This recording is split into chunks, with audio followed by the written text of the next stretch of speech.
mbanje kubasuhuza mwebwe mudukurikiye muri mu bice bigiye bitandukanye ndetse hirya no hino. Rero mwebwe mudahwema kuba mwarakoze subscribe, biba ari byiza cyane.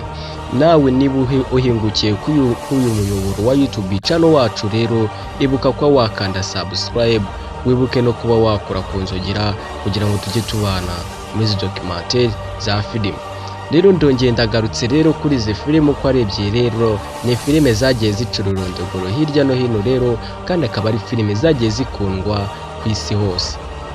Ese nawe niba uri kureba iyi kirishi, urabona hariho iyihe filime se waba warakunze?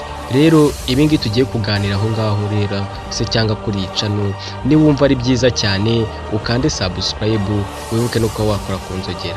Kandi ikindi duhurire muri komenti umbwire filime yakuryoheye muri izi ngizi ebyiri.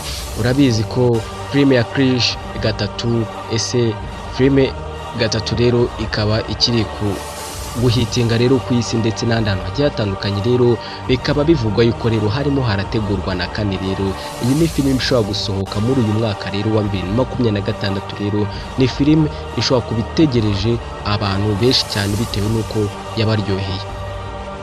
Twajya rero no kuri Pushpa rero gatatu. Rero ni Pushpa rero yaryoheye abantu benshi cyane, biba bigaragara ko uyu musore rero aba yiba ibiti afite intego yo kuzaba umukire.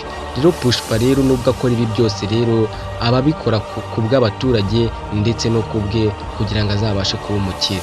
Pushpa rero bigaragare ko rero leta ibimugendaho cyane bitewe n'uko rero aba yangiza ibidukikije. Rero ariko ntago abikorana ubugome se cyangwa bugiye butandukanye, ahubwo we aba afite intego yo kugeraho.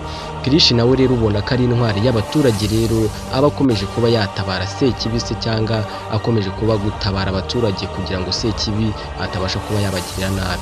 Ese kuki Krish yitangira abaturage kugira ngo abashe kuba yabarinda ikintu cyabangiza? Kare we yavukiye kwangiza cyane bitewe n'uko aba afite imbaraga zidasanzwe kandi akaba yararimwe rero akitera n'ibishinge bishobora kuba byatuma agira imbaraga nyinshi cyane.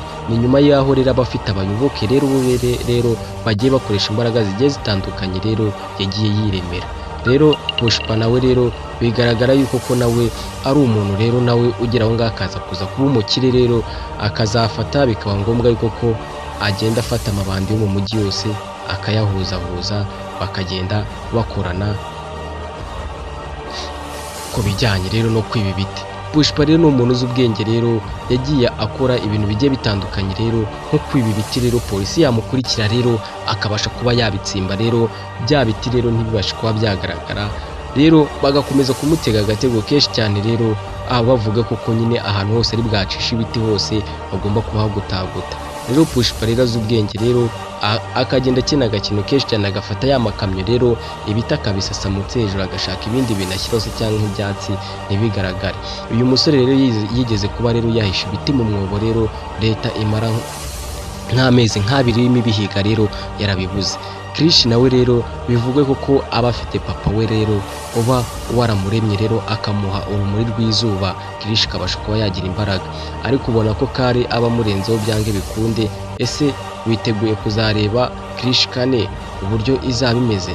Krish kane rero yitezwe n'abantu benshi cyane. Rero iyi Krish rero abantu benshi cyane turayitegereje, n'abandi rero ndabizi namwe mukurikiye Pushpa gatatu namwe muyitegereje. Rero riraje nde bari kuza ku mwanya wa mbere mu gutegura filime nziza kandi ziryoheye cyane. Nawe wakibaza impamvu twahuje Pushpa na Krish, kuko bano bose ari Abahinde kandi babasha kuba bakina filime ziryoshye, zikaba ziba zitwika kandi zinogeye abaturage kandi zigaragara neza cyane. Bivugwa ko iyi sinema y'Abahinde rero ishobora kuzasiga Bollywood bitewe n'uko aba Bahinde bari kuzamuka mu gutegura filime cyane. Rero nkwibutsa niba ukiri mushyashya ukaba utarakanda subscribe, rero please yikande kugira ngo tujye tubana muri ibi biganiro se cyangwa documentaire tugiye kujya dukora hano z'amafilime. Ahangaha nta handi hantu uzasanga ubwenge, n'ahangaha nta handi tuzabakora filime zigiye zitandukanye. Nawe niba hari filime ufite watubwira tukayigukorera. Ni muri iyi minsi rero twari turi kubakora filime rero ukuntu zitegurwa.